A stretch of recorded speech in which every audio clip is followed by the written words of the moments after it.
a few things. I had some high school friends that were very committed Christians, and they were praying for me. I was nudged to begin reading the New Testament, which I did. But I also had a demonic encounter in the February of my junior year of high school that really helped me realize the reality of the supernatural.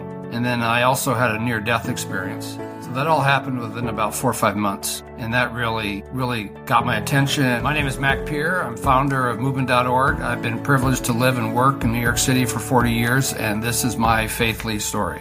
Welcome to Faithly Stories, the podcast that brings you inspiring tales from conversations with church leaders as they navigate the peaks and valleys of their faith journeys through their ministry work and everyday life.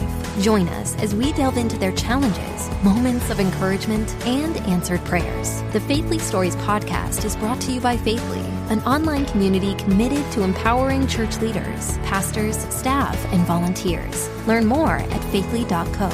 Get ready to be uplifted and inspired as we unveil the heart of faith through stories from the front lines of ministry on the Faithly Stories podcast.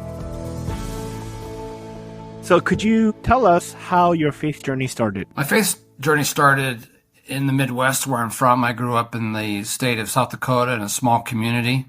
My family attended a Presbyterian church where I grew up, and I went to VBS. So it was part of my formation growing up. My faith was not real active in high school, and during my junior year in high school, I had a confluence of about 4 different experiences and circumstances that led me to make a personal faith to Jesus. And almost concurrently with that faith commitment at the age of 17, I had a grasp of the necessity and the urgency to unite God's people to work together. How long were you in South Dakota? I was in South Dakota through my university years, and then I worked for 3 years on staff with InterVarsity and moved to New York when I was 25. So what city were you at, and what was that like?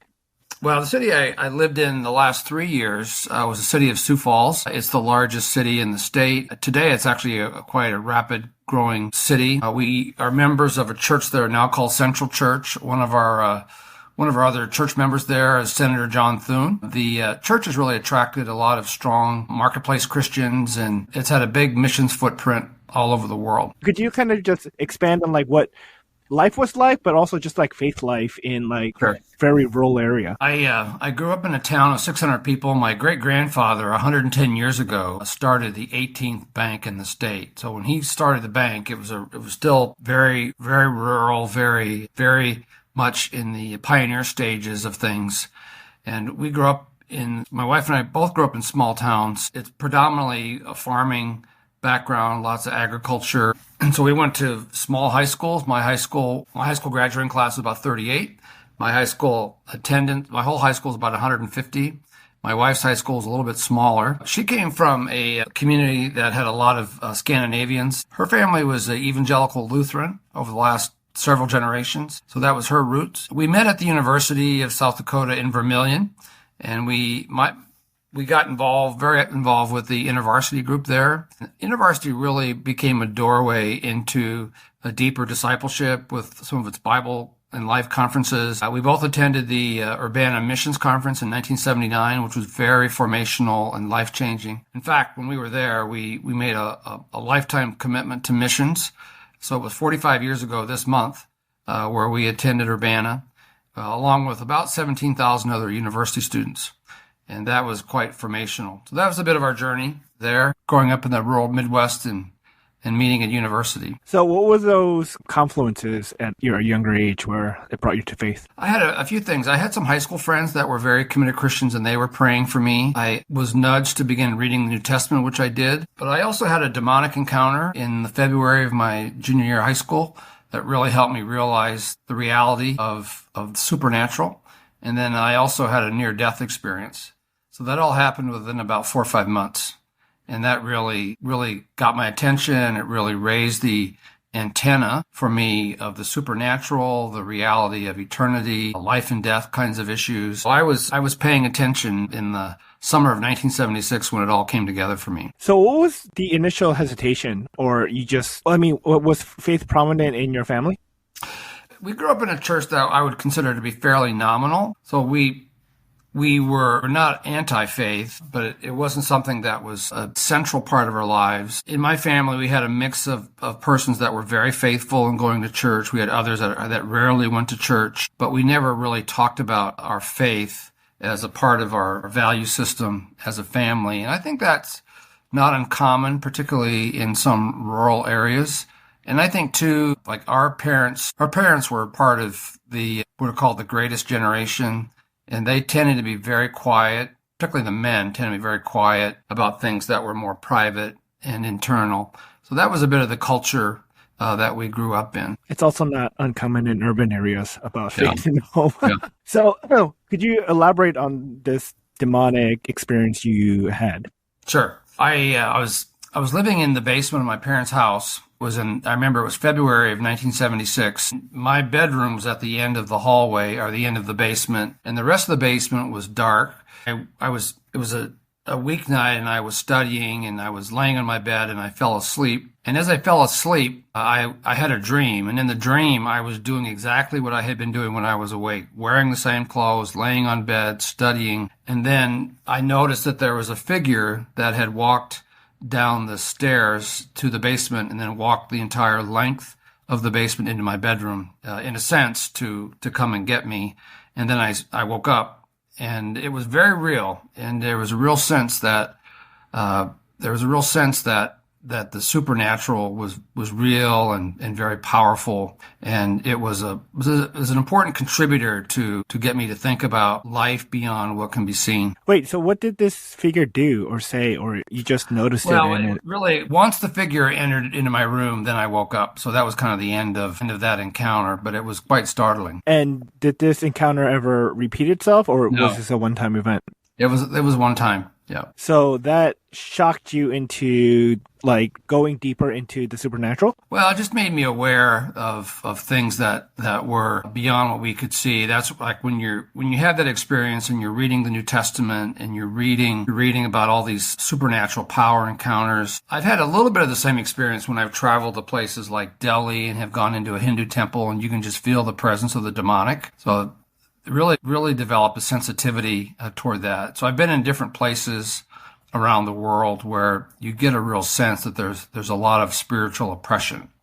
And that was somewhat similar in that regard. Did you share this experience with anybody, and did anyone help you process this? I don't remember sharing about it with anyone immediately. That summer, when I was invited to come be an editor at a Bible camp up in North Dakota, and I had a lot of friends that were there, so it was interesting to me to go there and be there. And that summer while I was there, I did meet with a pastor who helped me understand what I had been thinking and reading and reflecting on, and that helped put everything into perspective and context. I think I'm trying to understand,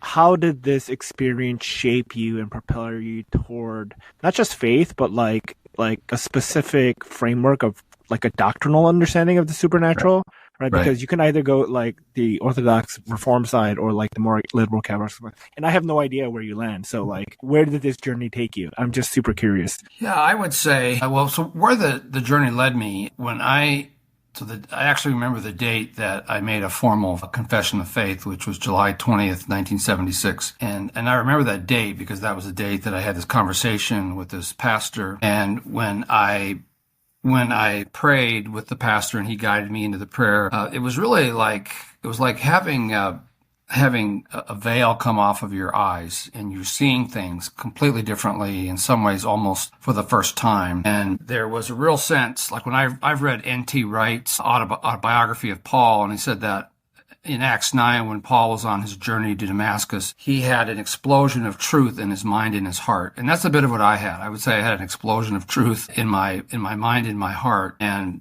I was very motivated to share my faith coming up out of that experience. And I was a senior in high school, in a fairly small high school, as I mentioned, but I had about 20% of the student body in a Bible study my senior year while we were meeting before school began. And then when I went away to university and got active with the university, I shared in 9 of the 14 sororities and fraternities regarding my faith. I would have a friend of mine go with me. He was a musician, and together we would we would share our story. And I led 2 campus missions while I was at university. So this is all really within 5 years of my initial, what I would describe as my initial conversion. So it was a real heart for the gospel, real desire to share that with other people. And when did your near-death experience happen? That happened in May of that year. It was associated with our junior-senior prom. I had a date, and we had left the prom, and we were going to join classmates at a movie theater about 20 miles away, and it was very late. And I was driving, and we both had fallen asleep at the wheel. I had fallen asleep. My date had fallen asleep. And as the car was veering into the ditch, I woke suddenly, and then I jerked the steering wheel and then ended up in the opposite ditch, facing the opposite way. And so there was a real sense that could have been fatal if something else had happened. I almost survived near death at the age of 14. I was on a bicycle driving on a highway and was hit by a car traveling 50 miles an hour, and survived that. So within about 4 years, I had a couple of experiences like that. And how did that affect you? Because at 14, I guess your faith wasn't all there, but like this one, it's after the profession of faith. And how was it different? Well, the second it was actually before the profession of faith. So the profession of faith happened in July. This happened in May. And so again, it was another contributor to the sense that there really is this sense that we're quite mortal, and every day is a gift. We're not guaranteed what's going to happen for us. And so anyway, that was pretty pronounced for me after that experience. I guess I'm a little shocked at like not that this experience happened, but just to me, when I hear that, I feel like most people would just be confused, right? And like doubt and question. But for you, it was like a positive catalyst toward faith. So like, could you explain like how that worked for you? Yeah. So I think how it all converged for me was really developing some early disciplines in reading and reflecting on scripture, even though I was still a late teenager, and really became fairly rooted fairly quickly for me. Part of it for me, I was a fairly serious student, got good grades. I didn't have a lot of other behaviors I needed to shed at that point. So it really became very substantive and real for me. Faith, one of the things I learned early on is that the Christian faith is the most logical belief system in the universe. It gives a worldview that makes sense of the world, it makes sense of history, it makes sense of things that are eternal and temporal. So what happened after college? Well, after college, it's a little bit of the story here. So my wife and I attended the Urbana Missions Conference in 1979, which was the middle of our junior year. And so we had a year left. I was actually able to graduate a semester early. So the timing was we were going to graduate. We got married just a week after I graduated, a semester early. So we were pretty young. I had interviewed for and gotten a job with the IRS. I had gotten an undergraduate in business management. I was one of 120 applicants, so I got the job. So felt like that was a door that had opened. And then in January of 1980, President Reagan was inaugurated, and the first law he signed into effect was the federal hiring freeze. So the job that I thought I had was gone within a couple of weeks. I hadn't even gotten started. Fortunately, I was working at my family's bank while my wife finished up an internship. So when I got the news about this job being taken away, I had to reassess my options. And I had two options at that time. I had applied for and gotten into the Thunderbird School of Graduate Management, which is a MBA program where you learn a foreign language. The other was an opportunity to join staff with InterVarsity. My staff member, John Howe, was leaving InterVarsity at that time, and he invited me to take his position. I weighed the two options and felt like joining staff with InterVarsity would get us overseas more quickly. I began that assignment in the summer of 1981, and then 1983 we did a 10-week mission in North India in a state called Bihar. It's the size of Nebraska, and it has a population of about 100 million people. The ratio of Hindus and Muslims to Christians, we were told, was about 100,000 to 1. So it was a very, very intense experience. We were on loan for the summer with a group called Operation Mobilization, and we met every Friday and prayed 3 to 9 hours. And growing up Presbyterian, that was fairly foreign to my experience. But it was very formational. And on the other side of that experience, we had made the decision and got the invitation to move to New York City in June of 1984. What did you do in New York? When I came to New York, I was on staff at the university. So I was on staff for 10 years. 6 years, I was area director. I had about 5 staff. We oversaw about 15 campuses. So our team worked on the private schools like Columbia, Juilliard, NYU, Pratt. And we also worked with the state universities, particularly Long Island, like Stony Brook, some of the other state universities. So I did that for 6 years. 4 years, I assisted the regional director, Bobby Gross, who was overseeing all of New York and New Jersey. I also had the opportunity to speak at the Urbana 93 Missions Conference, the Urbana 96 Missions Conference.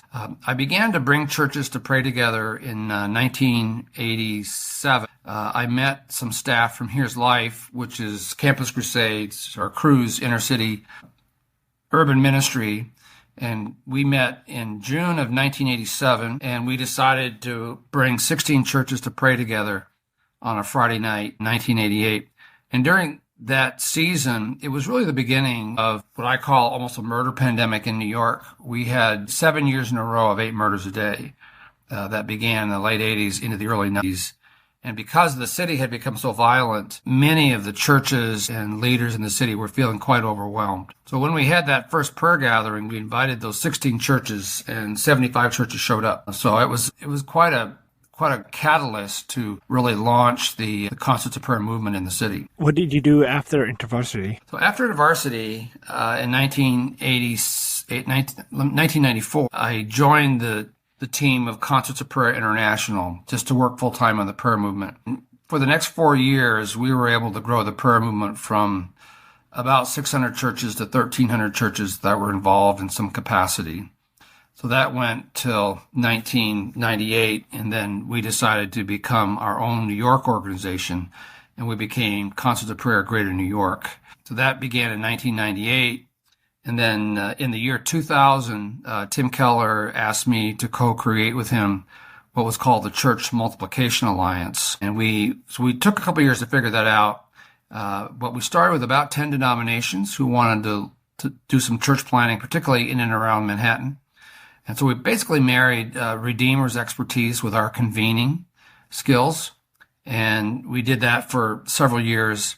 And then in 2009, we commissioned the research to assess the progress we were making. And the research indicated that there had been a 300% growth in evangelical churches in Manhattan from 1989 to 2009, which was really a stunning research. And we took that research and we created our first Movement Day in 2010. We began 14 years ago. Tim committed to speak every year.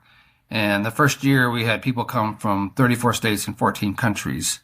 And as we continued the Movement Day journey, it began to gain interest internationally. We had our first global gatherings in Pretoria, South Africa in 2015, and then Port-au-Prince, Haiti, 2015.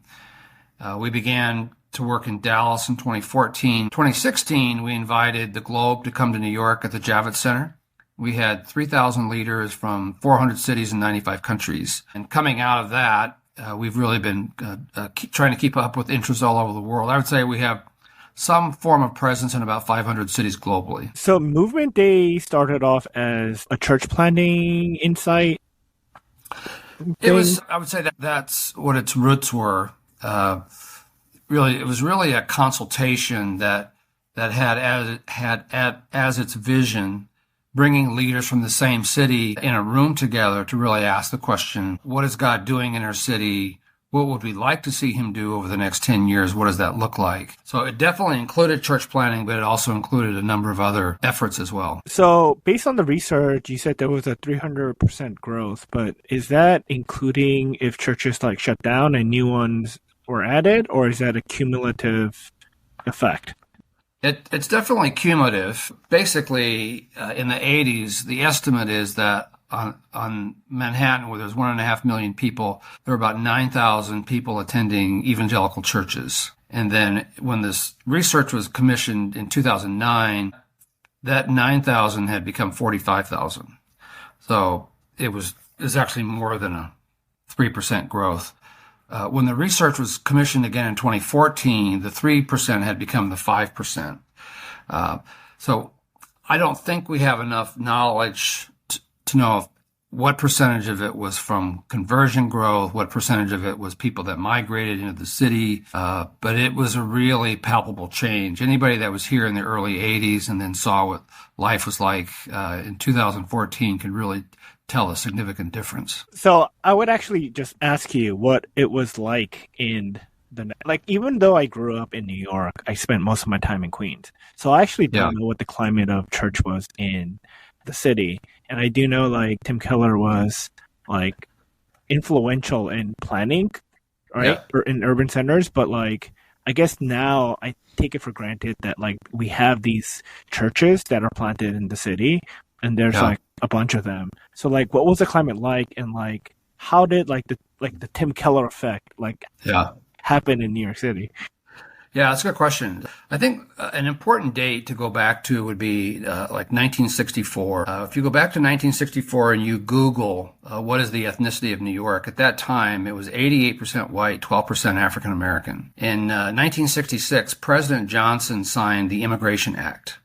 And that opened the doors to people coming in from Africa, Asia, Latin America. And really what's happened since 1966, I would actually call it a very gradual spiritual awakening across New York. And a lot of it, the initial impact was led by immigrant churches. So in Queens, you have, at least at one time, you had 300 Korean churches just across northern Queens. You have literally hundreds, if not thousands, of African American, Jamaican, Trinidadian, Puerto Rican churches that have been raised up over the last 50, 60 years. So the outer borough Christianity has been very robust. And traditions like the Korean church, where they get up and have these 5 a.m., 6 a.m. prayer meetings. Some of the churches would actually send buses out as far as 45 minutes away to pick up people and come back and pray.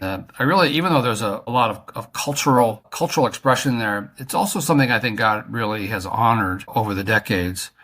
But Manhattan has always been very different because Manhattan is in many ways, Manhattan is more like Western Europe historically, very secular, very affluent in Midtown anyway. So when Keller came along, I think Tim made several real contributions. One of his contributions in the early days of Redeemer is that he would sit down and meet with about 40 people a week just to talk with them, hear their story. And their stories really informed his preaching. And someone said that Keller's preaching was like flypaper against the culture. And people really were drawn to Tim's preaching and what that could look like. And so Redeemer grew very rapidly. And when Tim and I sat down in the year 2000, Tim said to me, he said, New York needs lots of new churches. The conviction was that churches 10 years and younger are 8 times more effective in reaching new people. He said, we need lots of new churches, but they're not all going to be Presbyterian. And so there was a real recognition that God was doing a lot in very diverse traditions, whether it be Baptist or Pentecostal or Methodist or Lutheran. And that was really the kind of the marriage of our outer borough network and Tim and Redeemer's church planning expertise. And it really took root, and there was a lot of growth. I think to Tim's credit, over especially the last I'd say 15 years of his life, he really did a good job of connecting with some more of the outer borough leaders and movements. I know he was doing a lot with Spanish churches in the Bronx. I know that Tim was interacting with lots of other leaders across the ethnic spectrum. And that's been a real contribution. And I think that one of the analyses of all this is that part of what Tim Keller brought in, and myself to a lesser extent, is that when you come into a place like New York as neutral outsiders, there's some things that you can do that are easier than if somebody's indigenous to the city. It's just the nature of things, and God was able to honor that and bring together an alliance and a real conviction that movements are always preceded by alliances. You have to aggregate in order to accelerate. So it's really important to marry different traditions and their respective strengths to one another the best we can. So what are those advantages for people that not like growing up in New York? Well, I think you come in and you're not attached to a particular neighborhood or community. You just kind of come in and and in a lot of ways, there's a lot that you don't know. And then it forces you to learn some things. It forces you to be more of an observer. And one of the interesting things about New York is that I think that 90% of the active Christians in New York are either minority or immigrant. And I think this sounds a little counterintuitive, but one of the advantages of being Caucasian is that I've noticed that for whatever reason, and I don't understand it, but for whatever reason, groups that are really diverse have been willing to trust a leader from a Caucasian background, just as really functioning as kind of glue. And I think our vision for our work, we really see ourselves as a Barnabas kind of organization. We come alongside, we're really called to encourage and to resource and to empower and really to be deferential to others. And that's really what we've tried to do, is to really celebrate all the really diverse ways that God has been at work in the city, and to use our platform as a way to bring people together that wouldn't otherwise come together. So I've heard that in other domains about like the predominant like white figure, and how, especially in the United States, that like minorities would be more drawn to that. And someone said, and I kind of agree, I think it just comes down to like when we grow up, especially in media, a lot of the faces we see are white, right? And so we just have this like ingrained in childhood, and that's why like representation, is important. Although like I feel like the liberal left takes that too seriously sometimes, but I do think there's going to be a shift in the upcoming generations of not just what someone looks like, but what someone sounds like. Well, and I think, too, it's an interesting dynamic because the white church in much of urban America has really declined significantly. There was a book written in the 70s called Cities, Churches, and Communities, and the premise of the author was that after World War II, the U.S. became the first suburban nation in the history of the world.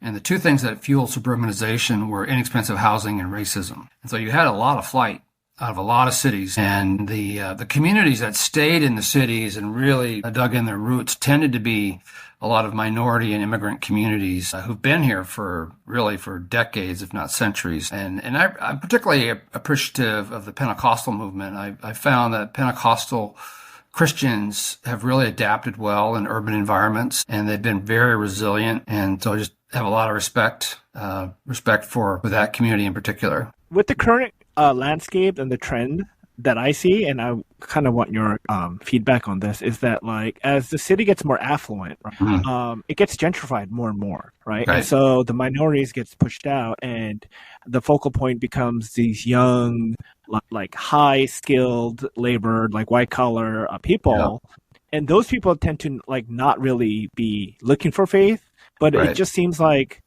for the Gen Z and Gen Alpha, I don't know if it's faith that they're looking for, but they are looking for something that's missing, right? So how do you see like everything that you've experienced, right?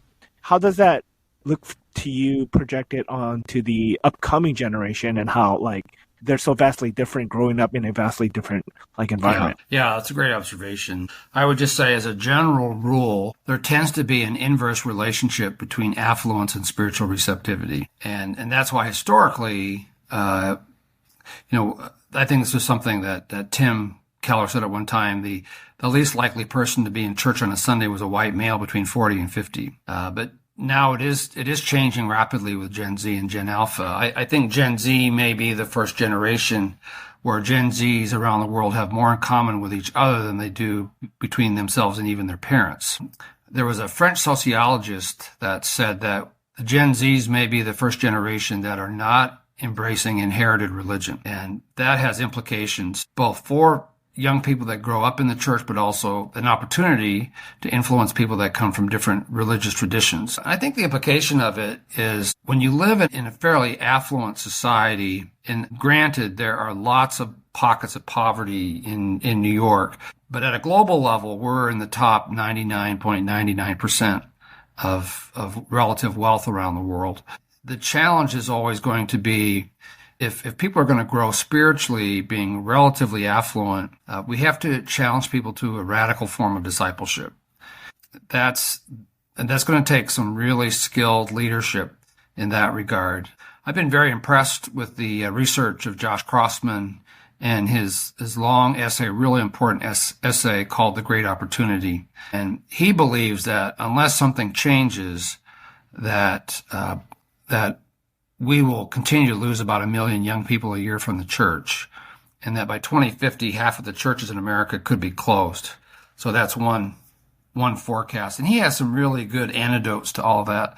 But I do think we have to be, as leaders, depending whether we're boomers or millennials, we really have to be paying attention to how God is stirring among young people. Because I believe that most spiritual movements are started by people under the age of 28. That's really people in their late teens, college, early career. It's a really formational season of life. But do you feel like young people usually like spearhead movements because like part of it is like, I don't know better, so I'm just going to go for it. And then part of it is they are more emotionally in tuned with like what's going on? Yeah, it's an interesting question. I do think that young people have a bigger appetite for risks. And I also think that young people have the ability to be creative, less inhibited, obviously, typically haven't started a family yet, don't have that set of responsibilities. By the time that I was 25 years old, I had made 5 major decisions. I had made a faith decision. I had made a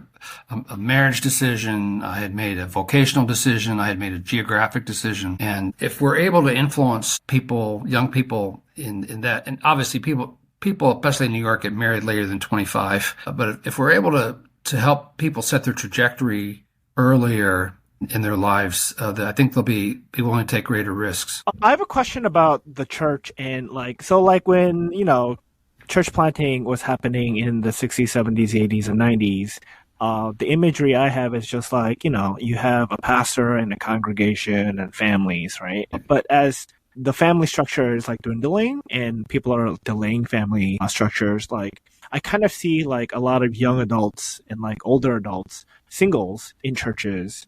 And I feel like that changes the dynamics of churches too, right? And the reason why I ask this is because I feel like the church model that we have been using is being broken, right? In a sense, because the demographic is changing vastly, and the culture of that demographic, I think, is infusing into the older tradition, and it's not working anymore, right? And so one thing I'm still struggling with and like working through is I feel like people still need human connection. Right. And you don't really get that in a large group, but you get it in a smaller group. Right. And I know like in my early years, I was like so against house churches, but now it sounds so much more appealing that we can meet during the week and actually get to know each other. And because I feel like the whole pomp and circumstance of religion is dying out for the younger people, because I also think they're seeking authenticity. Right. So in your mind, like absorbing that, like, how would you go about doing it differently? Or maybe you disagree and the older model works, or like, what are your thoughts? Well, I think church in the 21st century has to be very innovative, because a lot of times you have constraints. You have the constraints of real estate and parking, and you have all those constraints. You have the other constraint that you have, particularly in a place like New York, where people are really time poor. And so people don't like to do so much. Like my wife, she's leading, she started a group called Bible Study Fellowship in Queens. It's all over the world, but she's the first one to start in Queens. And last year they were meeting at a church, but this year they're doing it all on Zoom, just because it was really hard to get women to come out at night and all that. So I think the environment that we're in, we need some real innovators. Good friend Robert Guerrero, who's worked with church planners, especially Spanish speakers. He talked about a church planner who started a church plant in a laundromat. And, you have to really think outside the box and figure out what you want to be. The guy that I studied with for 3 years, he was asked by Billy Graham to go study the cities of the world. His name is Rebaki. And he would always ask this question: what's better, a 747 or a bicycle? And the answer to the question was, it just depends on where you're going. And so I think we have to be very elastic in what models tend to work. I think as things get more expensive in urban areas, I think that will force churches and communities to think smaller, just because of the cost of time and the cost of real estate. And I think we need to have a very open-handed definition of church. And I know internationally, the house churches that's the only way that some movements can survive. We do a lot of work in India, and because of Hindu nationalism, they're very concerned about anti-conversion laws. And places like Uttar Pradesh, where the Taj Mahal is, they've already put 1,700 Christian leaders in prison. So they're having to make a lot of really hard contextual decisions. One last thing about the church thing is because you brought up a really good point about like how like especially just inflation, things are getting more expensive. One thing I definitely do see as churches get bigger is that the concern for their budget becomes more prominent. Right. How do you feel about that? Well, that's a good question. And I'm always really reluctant to criticize. I believe that God leads different leaders in different directions. I just think that it's really important for any church leadership to really discern the unique mandate that God has given them. And there are some leaders that have done fantastically well using media. One of the reasons that Billy Graham became so well known globally, he was one of the first Christian leaders to really harness television. And God really used that. So I'm reluctant to criticize. I think we need to always assess where we're weighting our resources and in the return on investment, as it were, of those resources. I really do think the Catholic Church has gotten one thing really right, which is the parish model. I really do believe, as much as possible, if people can live near where they worship, that's optimal. I just noticed in New York that people tend to live, work, and worship in 3 completely different spaces. And it's very easy to spend so much of your week just commuting here, commuting there. We had a home in Flushing for almost 30 years, and my wife was able to commute to work, and we were a 10-minute walk from our church, and I was able to work from home. And the difference that made over years and decades was quite profound. We really felt like we got to know the community. I really became a student. I think it's the most religiously diverse neighborhood in the world, and we would meet people that would be attending mosques and Hindu temples and Buddhist temples, and we were able to do that because we were really committed to being proximate. I completely agree. I also think technology in the information age has like made us like, it's a double-edged sword because more of what's going on, but it's kind of like, do you really want to know? Because it makes you lose focus of what's happening in front of you. And the whole idea of the local church is like, you should be able to like walk to your church and know your neighbors. And so what are you doing now? Well, I really invest my energies primarily in 2 directions. So in New York, we continue to work, particularly in the prayer arena. We have our January Pastors Prayer Summit coming up, January 27 to 29. We have a weekly Zoom time on prayer with about 30 to 40 leaders every Tuesday afternoon. That began during COVID, so we're in our 5th year. We began First Thursday prayer about 35 years ago, which we continue on Zoom. So that's what we do in New York. We have our Movement Day every October. We just had our 15th Movement Day. And then we also have a training initiative for under 30 leaders called Advanced Leadership Intensive. So that's all New York. Globally, we work with leaders in hundreds of cities around the world. We've created a training initiative called Movement Day Scholars that takes them through a 3-year training, and they graduate in community by creating a 10-year plan for their city. And we've had over 1,000 leaders go through that training, many of them in India. We're working across 5 continents right now. And we have these Movement Day gatherings. Like we'll have a large gathering in Dubai in March. Last year, we had leaders from 150 cities and 45 countries that came, doing a lot in Asia in particular, because Asia is about 60% of the global population, and really giving attention to that. We do a forum in Singapore. We'll do our 2nd one this September.